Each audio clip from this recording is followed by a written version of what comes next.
ये क्या है, एक मैनर है जिससे हम कैलकुलेटेड रिस्क डिराइव करते हैं और साथ में उनके ऊपर हमें कैसे डिसीजंस लेने हैं, कैसे वर्क करना है, ये चीज भी डिसाइड करते हैं। तो ये लाइन आपको क्या करनी पड़ेगी, थोड़ी सी लर्न करनी पड़ेगी, क्योंकि ये स्टैंडर्ड से पूरी रिलेट होकर के सारी कैलकुलेशंस के बाद में आपको समझ में आएगी।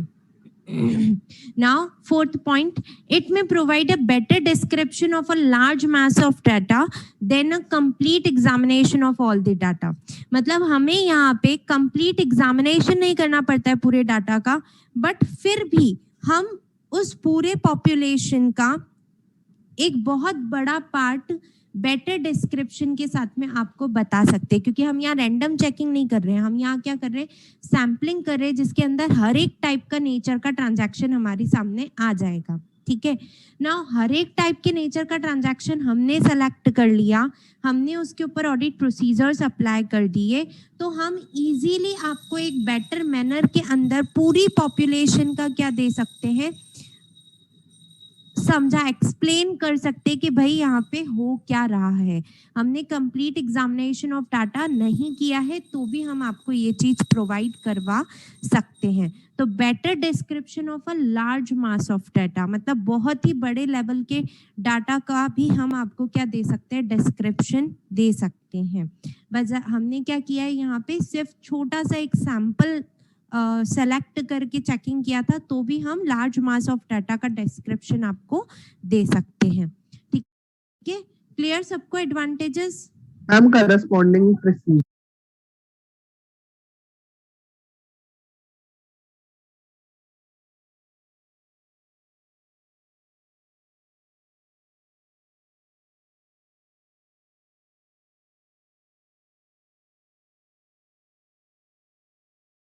फिर से बता दो। जो भी हमारी कैलकुलेटेड रिस्क है उसके रिगार्डिंग हमने क्या क्या डिसीजंस लिए हैं, कैसे डिसीजंस लिए हैं, ये सारी चीजें हम आपको बता सकते हैं। ठीक है मैम, इसमें फर्स्ट पॉइंट भी एक बार बता दीजिए। Sample size is more objective and based on law of probability.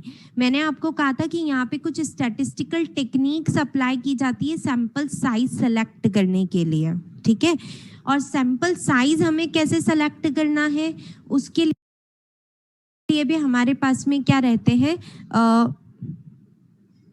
Risk के अकॉर्डिंग कुछ मेथड्स रहते हैं। ठीक है, तो यहाँ पे आपका लॉ ऑफ प्रोबेबिलिटी अप्लाई हो रहा है, यानी स्टैटिस्टिकल टेक्निक्स अप्लाई हो रही है। स्टैटिस्टिकल टेक्निक्स अप्लाई होने की वजह से जो सैंपल बनेगा हमारा वो मोर ऑब्जेक्टिव होगा, मतलब हमें ये पता रहेगा कि हमें कौन कौन से ट्रांजैक्शंस को अच्छे से चेक करना है। इसलिए जो सैंपल साइज बनता है वो हमारे मेन ऑब्जेक्टिव के साथ में कि भाई हमें ओपिनियन इशू करना है, तो ओपिनियन इशू करना है तो हर एक टाइप के ट्रांजैक्शंस हमारे सामने आ जाने चाहिए, तो इस हिसाब से वो क्या होता है, मोर ऑब्जेक्टिव होता है। Okay, yes ma'am. Now differences, यहाँ पे सेलेक्टिव ट्रांजैक्शंस वेरीफाई किए जाते हैं, हम हमारे हिसाब से सेलेक्ट करते रैंडम, और यहाँ पे हमें सैंपल डिजाइन करना पड़ता है, और ये सैंपल डिजाइन करने के लिए हमारे पास में कुछ स्टैटिस्टिकल टेक्निक्स है।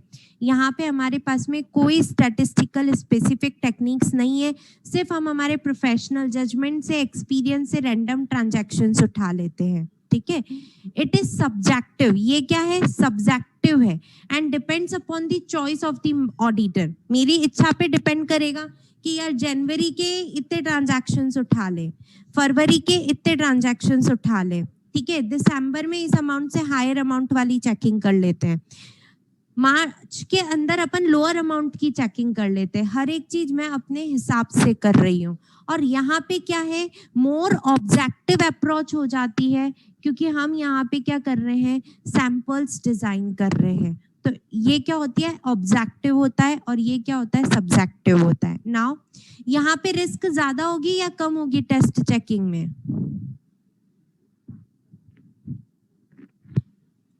फटाफट से बताइए, रिस्क ज्यादा होगी या कम? ज्यादा होगी मैम, ज्यादा, क्योंकि हमारे पास कोई स्पेसिफिक टेक्निक्स नहीं है, सब ऑडिटर की इच्छा पे चल रहा है ना। और स्टैटिस्टिकल सैम्पलिंग के अंदर रिस्क क्या होगी, कम होगी। क्यों? क्योंकि हम सैंपल इस तरीके से रेडी कर रहे हैं कि हमारे पास हर एक टाइप के ट्रांजैक्शंस हमारे सामने आ जाए। ठीक है। अच्छा, टेस्ट चेकिंग छोटे एंटरप्राइजेस के लिए अच्छी रहेगी या बड़े एंटरप्राइजेस के लिए? बड़े एंटरप्राइज, बड़े एंटरप्राइजेस के लिए। हाँ, छोटे या बड़े टेस्ट चेकिंग? बड़े, जहाँ पे लार्ज वापस से सोचो, बड़ी कंपनीज के अंदर स्टैटिस्टिकल सैम्पलिंग अच्छी नहीं रहेगी?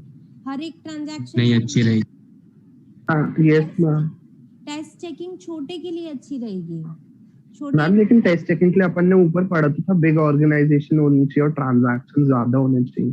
बिग का मतलब यहाँ पे है कि भाई ट्रांजैक्शंस अगर 15, मैम आपकी आवाज बहुत कम आ रही है। हाँ, बिग का मतलब यहाँ पे वो था कि अगर 15-20 ट्रांजैक्शंस होंगे तो हम उनको 100% ही चेक कर सकते हैं।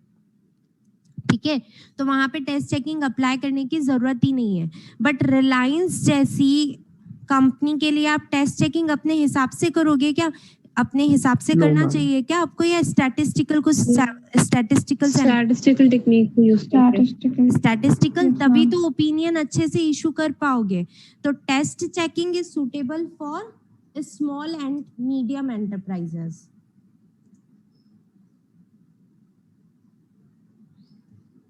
ठीक है, एंड सैम्पलिंग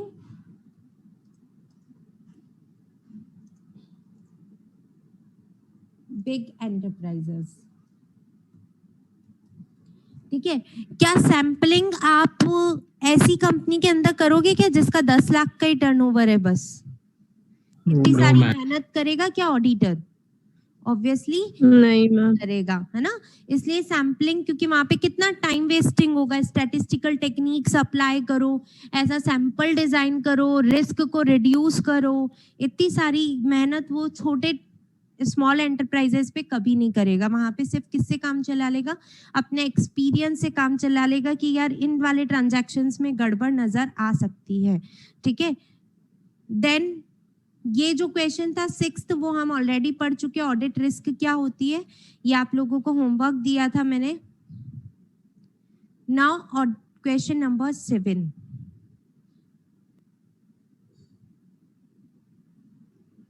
चलिए 7 से पहले हम करते हैं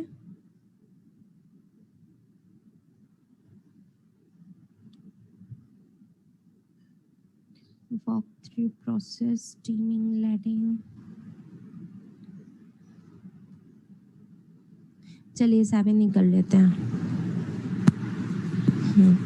What is mortality? Write about the mortality fixation using benchmarks, है ना। क्या मतलब है mortality का मीनिंग क्या होता है पहले तो हमें ये बताना है ना। mortality डिसाइड कैसे की जाती है? बेंचमार्क मतलब हमारे पास में क्या क्या मैनर हो सकते हैं कि हम 500 से ऊपर वाली चीज को मटेरियल कहें, 1000 से ऊपर वाली चीज को मटेरियल कहें, तो ऐसे क्या बेंचमार्क्स हैं हमारे पास में। ओके, तो mortality का मीनिंग मैंने आपको बताया था कि अगर कोई भी चीज इतनी ज्यादा, कोई भी मिस स्टेटमेंट ऐसा है जो कि इन्वेस्टर्स के डिसीजन को चेंज कर दे, तो हम उसे कहते हैं कि वो चीज क्या है? मटेरियल है। सिंपल सा mortality का मीनिंग क्या होता है कि कोई भी चीज इतनी ज्यादा मटेरियल हो कि उसके होने या ना होने से इन्वेस्टर्स का डिसीजन चेंज हो सकता है, तो that is known as material amount, है ना। तो mortality is an important consideration for an auditor to evaluate whether the financial statement are free from material misstatements or not. mortality बहुत ही important consideration है, क्योंकि जब से हमने ऑडिट स्टार्ट किया हम ये वर्ड बार बार बोल रहे हैं, material miss statement, material miss statement. तो मटेरियल का मीनिंग क्या है? वो ये कि सबसे पहले तो वो ऐसा होना चाहिए कि इन्वेस्टर्स के डिसीजन को चेंज कर पाए, तो उसे हम क्या कहते हैं? मटेरियल कहते हैं। तो मैम परवेसिव वर्ड यूज कर सकते हैं? यस, परवेसिव, है ना। यहाँ पे देखिए नीचे मैंने यूज भी किया हुआ है परवेसिव लेवल। तो फर्स्ट लाइन तो समझ में आ गई। mortality क्या है? एक इम्पॉर्टेंट कंसिडरेशन है जो ऑडिटर को हमेशा साथ में लेके चलना होता है, क्योंकि उसे यही ओपिनियन इशू करना है कि whether financial statement are free from material misstatement और not. Now a misstatement is considered to be material. एक गड़बड़ को मटेरियल कब कहा जाएगा? If it could influence the decision making process of user of financial statement. अगर वो user of financial statement के डिसीजन को चेंज कर दे तो उस मिस स्टेटमेंट को हम क्या कहेंगे? मटेरियल कहेंगे. ठीक है. ऑल्सो मटेरियलिटी लेवल में चेंजेस एज ऑडिट प्रोग्रेसेस. क्या मटेरियलिटी लेवल हमेशा सेम रहता है क्या पूरी ऑडिट के अंदर? आपने प्लानिंग में जो मटेरियलिटी नो डिसाइड मैम. नहीं ना, मटेरियलिटी लेवल क्या हो जाता है? चेंज होता रह सकता है. जैसे मैं जब परचेजेस की चेकिंग कर रही थी तो मेरा मटेरियलिटी लेवल था 10,000 रुपए, क्योंकि आपके वहां मैम आपकी आवाज में डिस्टरबेंस आ यस रहा है. मैम. और किसी को भी आ रहा है डिस्टरबेंस? यस मैम आ रहा है. Yes, ma'am. नेटवर्क इशू हो सकता है थोड़ा. Now hello. यस मैम, अब नहीं आ रहा. यस मैम अब ठीक है. ठीक है. ओके. तो अगर मैं परचेजेस का चेकिंग कर रही हूँ तो दैट टाइम पे हो सकता है मैंने मटेरियलिटी लेवल कितना डिसाइड किया? 10,000 रुपए डिसाइड किया. क्यों? क्योंकि मुझे आपके यहाँ परचेजेस का इंटरनल कंट्रोल अच्छा नहीं लगा, तो मैंने लेवल क्या किया? कम डिसाइड किया. बट जब मैं सेल्स की चेकिंग करने गई, ऑडिट करने गई सेल्स का, तो मैंने मेरा मटेरियलिटी लेवल 1,00,000 रुपए डिसाइड कर लिया. क्यों? क्योंकि हो सकता है आपका इंटरनल कंट्रोल सेल्स के मामले में बहुत अच्छा है. तो मटेरियलिटी लेवल क्या हो सकता है? चेंज हो सकता है in an audit.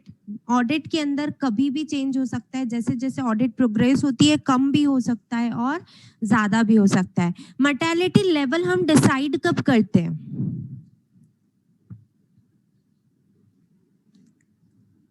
Audit process में मटेरियलिटी कब डिसाइड करते हो? मैम जब है ना इम्पैक्ट पड़ रहा हो इन्वेस्टर्स पे. नो, आई मीन इन्वेस्टर्स के डिसीजन. प्लानिंग के टाइम पे. प्लानिंग का यस, प्लानिंग जब हम कर रहे होते हैं, जब हम नेचर, टाइमिंग और एक्सटेंट डिसाइड करते हैं, याद है? तब मैंने कहा Yes, था ma'am. आपको नेचर, टाइमिंग और एक्सटेंट किन दो चीजों के ऊपर हम डिसाइड करते हैं? मटेरियलिटी और इंटरनल कंट्रोल्स की इफेक्टिवनेस, है ना? इन दोनों को ध्यान में रखते हुए हम डिसाइड करते हैं कि हमें कितना इन डेप्थ चेकिंग करना है. करते थे या नहीं करते थे? करते थे.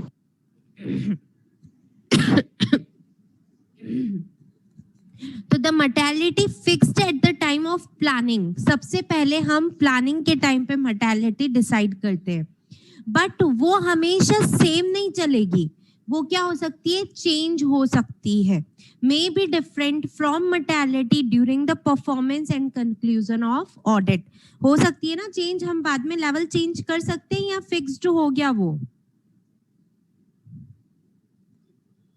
कर सकते हैं चेंज, कर फ्लेक्सिबल. सकते हैं, है ना? Now determining materiality.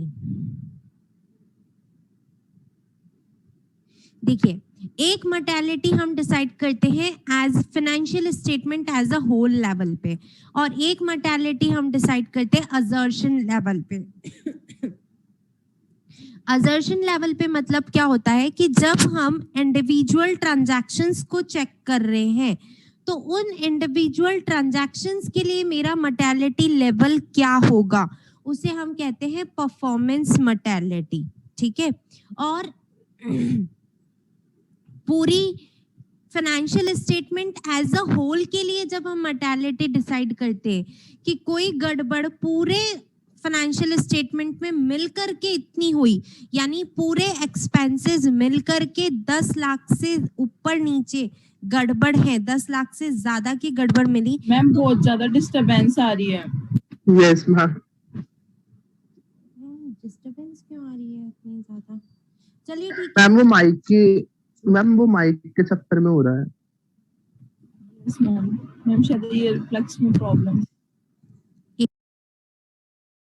ठीक. Okay now okay yes ma'am. अच्छा मैम आप मटर्निटी जब 2 बोलते लेवल हो ना पे तब होती है बनता है ऐसे ही को। कि एक काम करते फिर कल हम कंटिन्यू करते, ठीक है 9 बज गए हैं, वैसे भी आपका यस टाइम हो गया, मैम। तो कल इसके आगे हम कल कंटिन्यू करते हैं। Yes ma'am.